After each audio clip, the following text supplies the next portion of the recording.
How's it going, guys? My name is Jacob and I am the owner of Tuwiner SEO, and we specialize in getting really high quality backlinks for our clients using stone cold email outreach. And in this video, I'm going to show you how you can get more responses to your link outreach emails by implementing some pretty simple tips. So you can see here in this mail merge tool that I'm using, Mixmax, I highly recommend it. A bit pricey, but it's worth it in my opinion. You can see that I had my last email outreach campaign is 75% open rate and a 23% response rate. So that's pretty darn high for cold email, 23% responded. That means for every 100 link outreach emails, I tend to get 23 responses. So that's 23 opportunities to score a backlink. And just so you know, I'm only reaching out to high quality sites. I only reach out to sites that are above a 40 DR. So that basically means that, for every 100 emails I send to a 40 DR or above, I'm going to get 23 responses, which is going to turn into at least 10 links, maybe 15, which is pretty darn good for 100 emails. So anyway, in this video, I'm going to show you how you can do this. In fact, one of the sites that I recently got a link from is the owner of is Peases.com. This is a huge sleep app. I got it for this page right here, Sleep Sources. They are a affiliate website for basically bed frames and mattresses. So it's kind of hard to get links to affiliate pages because they're not as high value. So doing manual outreach is definitely key, but these pages make a lot of money. And if you search for best avocado bed frame, look who's showing up number one. Sleep Sources is, bam, because of a high quality backlink. So anyway, this post actually hasn't gone live quite yet. So this is probably going to help him rank for even more long tail keywords with my client. But this is a huge sleep company. You can see their DR is 57. They've got almost 1,500 referring domains. And I don't even think DR is the biggest thing to measure. I think that just relevance and traffic is more important. And since my client is in the sleep niche, this is a huge app. They're endorsed by J.K. Rowling. They've got over 1 million downloads. They're being integrated into, you can see J.K. Rowling right here endorsed them. They're being integrated into airlines, airplanes, stuff like that. So really, really big company. I got a response from the owner. You can see here, Rockwell Shaw accepted a guest post about tricks to fall asleep and even thanked me for my email. He said, "Thank you for emailing me. He appreciated the compliments." You can see here, Rockwell Shaw, CEO at Peases. So this is definitely legit, no BS. And in this video, I'm going to show you how I managed to do this and how you can do it too, because this stuff is pretty darn powerful. So how to get more responses to your link outreach emails. Let's get this show on the road. Gonna make this title size. All right, cool. So step one is making sure that you're emailing the right person. It's kind of funny, but yeah, email the right person. So you don't want to be reaching out to generic emails. And what I mean by that is a lot of websites, especially big companies, think about how many people are running a big website or a big company. Any website that's big enough that's worth getting a link from probably has more than one person running it, right? And even if there is one person running it, he probably has several emails, right? And you don't want to be emailing the wrong email, because if you got to make sure that your email is going to the right place, especially if you're going to be doing this. One of the other tips, which is writing a personalized note. If you write a personalized note to the wrong person, let's say you're trying to email the CEO, but you get in touch with the secretary and you address the email to let's say I emailed Rockwell here, which is the CEO of Peases, right? But I said, I accidentally emailed his secretary. So I was emailing Barbara and I was like, "Hey, Rockwell." Barbara would be like, "Well, fuck this guy. I don't know why he didn't, he doesn't know who I am." And my compliment would be for him, not for her. And that would significantly decrease the odds of her even forwarding the email onto him. So you got to make sure you're emailing the right person. And the way you can do that is by figuring out their first and last name and then using a really cool tool like Wall and Norbert. You can also use a tool called Hunter.io. They have a similar sort of system where you can just literally enter in the domain of a website domain, and it should spit out the emails there. But you gotta be careful with this. See, support@peases.com. Right, is not a good email, okay? Neither is Brula, because this is not the owner. This is not the person you want to reach out to. Support@peases.com is going to go to some Indian tech support guy, not the owner, okay? So instead, you want to find the owner's name.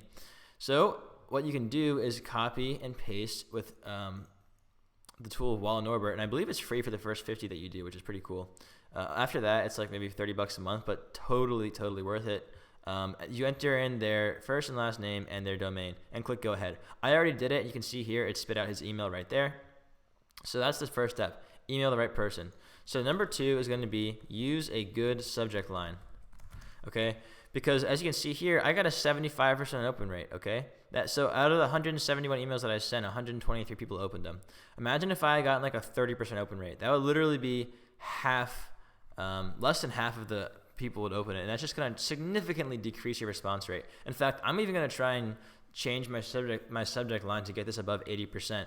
If your email open rates are not above 80%, you're doing something wrong, and you should be testing constantly to check and make sure that you can get above 80% open rate, because that's going to have a significant impact on your response rate. I mean, how is someone going to respond to your email if they don't even open it? So some tips to increase your response rate are, you can personalize the subject line, which Mixmax allows you to do. So personalize your subject line. So you can do this by saying something like name and then da-da-da-da. So you can start the email by saying name. You can also use company, their company name in the subject line. It's just going to make the subject line more personal.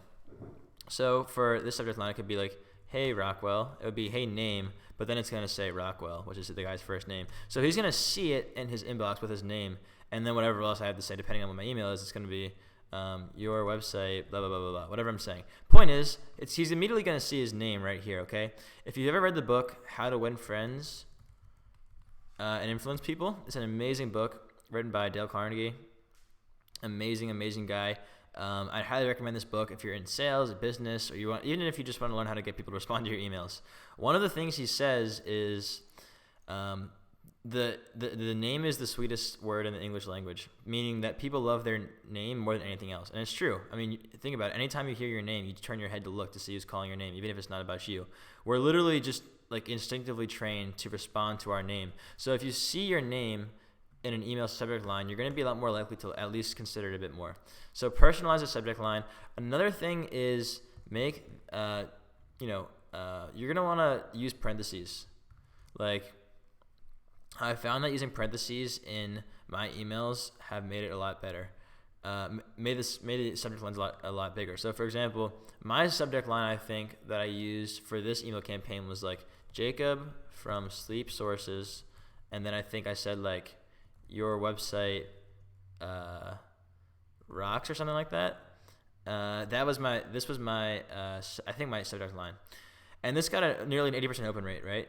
So first of all, they're saying, who's Jacob? What the hell is Sleep Sources? And then this piques their curiosity even more. So using parentheses is another good tip. But basically just make sure it's personalized and pique their curiosity. But one thing you don't want to do, and this is a warning, okay? Do not make it clickbaity.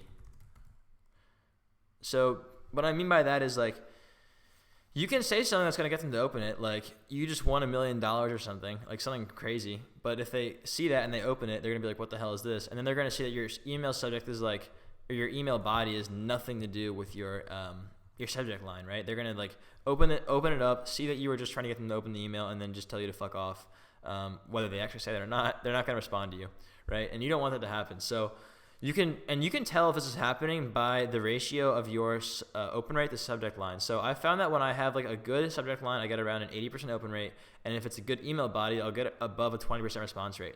But if you have like an 80 or 90% open rate, which is insanely high, but you only have like a 1 to 5% response rate, even if it's below a 10% response rate, that usually means that your body is wrong, right? And vice versa. If you have like a really low open rate, but you have a high response rate. So let's say you only have like a 10% open rate, but of the people who opened it, half of them responded to you. That means that you just got to tweak your subject line and maybe your first line. Anyway, next tip is going to be use a personalized first line, okay? Using a personalized first line is crucial because this is especially going to be important if you're sending emails at scale.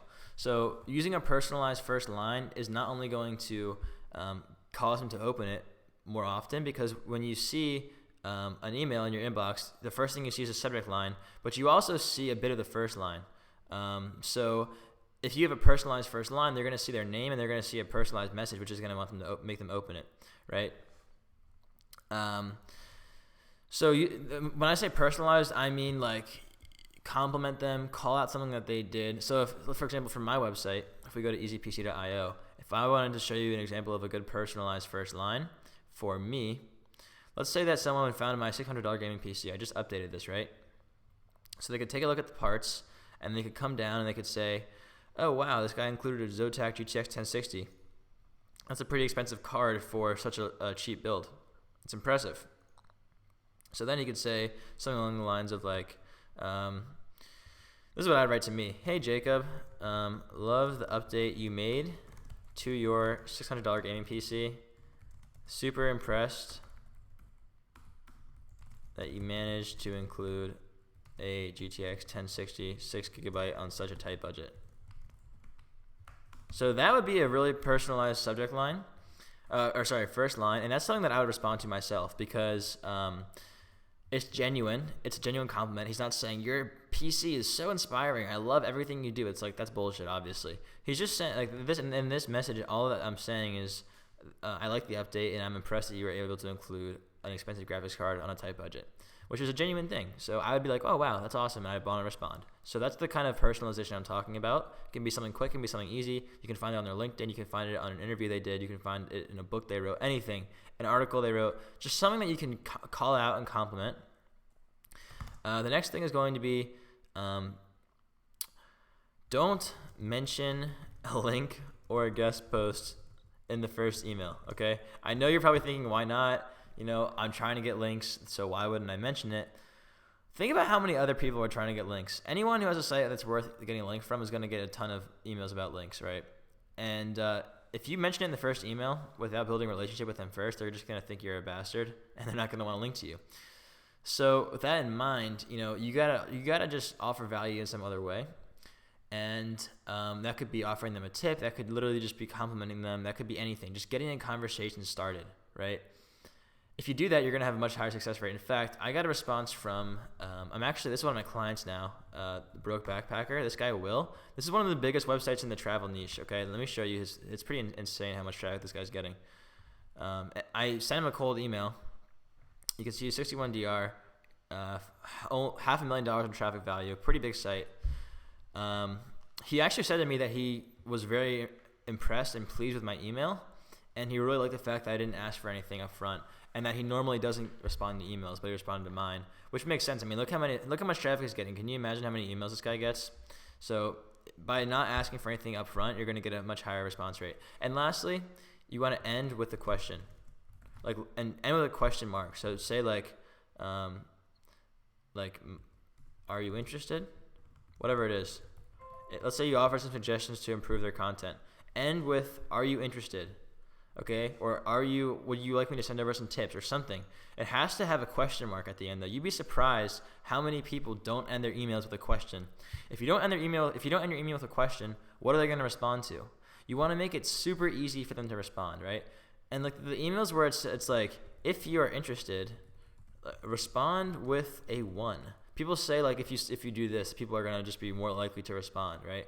It's so stupid. I mean, maybe it works for some people, but email is meant to be like messaging between friends, right, or coworkers, right? So you want to keep it like casual. You want to keep it light, especially with blog owners, right? Blog owners don't give a fuck. They're really chill. But if you send them some robot message like, if you're interested, respond with a 1. It's like, who the hell would say that to someone? Nobody. So just end it with a question. Just end it with, are you interested?